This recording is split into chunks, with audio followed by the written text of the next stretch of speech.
La deuxième attitude, c'est en fait, quand vous êtes dans ce genre de situation, vous allez avoir un mécanisme un mécanisme de peur qui est assez important. Et ce mécanisme de peur, ça va être peur d'être rejeté, peur d'être abandonné, peur de se retrouver seul, peur de ne plus être compris, peur de ne plus se sentir aimé et peur de ne plus être important aux yeux de l'autre, important de façon totalement absolue, comme avant, comme au début. Et donc, tous vos agissements vont être entre guillemets animés par une seule chose, vouloir se rassurer.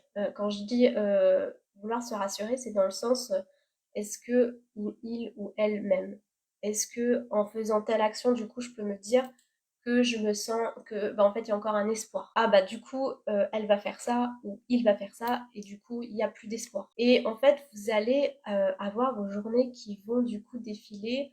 Un coup elle va faire ça, du coup c'est bon, je me sens rassurée. Un coup elle va plus faire ça, du coup c'est terminé, il n'y a plus d'espoir dans la relation. Et en fait tout ça, si on regarde bien, c'est animé par une seule chose, c'est de vouloir se rassurer et répondre à cette peur derrière de j'ai pas envie d'être quittée et du coup je me raccroche aux quelques espoirs qu'il y a et s'il y a cet espoir bah du coup c'est bon.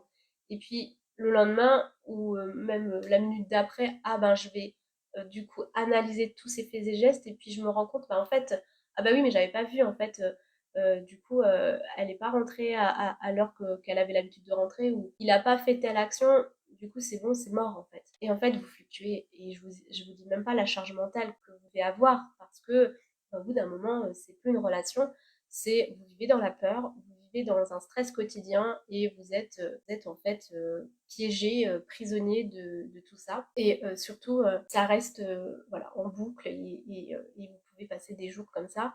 J'ai un client, ça fait 6 mois qu'il est dans ces choses-là. Et ben vous imaginez l'état dans lequel on peut être à la fin. On ne sait même plus le fait de vivre dans une peur de manière tellement constante, de manière, enfin voilà, c'est quelque chose qui est même pas humainement acceptable sur la durée parce qu'on n'est plus nous-mêmes et surtout on n'est plus du tout épanoui. Donc la deuxième attitude vraiment à plus avoir et qui clairement va pas vous aider pour retrouver la personne, mais au contraire va vous éloigner encore plus de la personne, eh bien c'est vraiment de vouloir absolument se rassurer, de vouloir absolument avoir des preuves de si on a encore une chance, on a plus de chance dans la relation.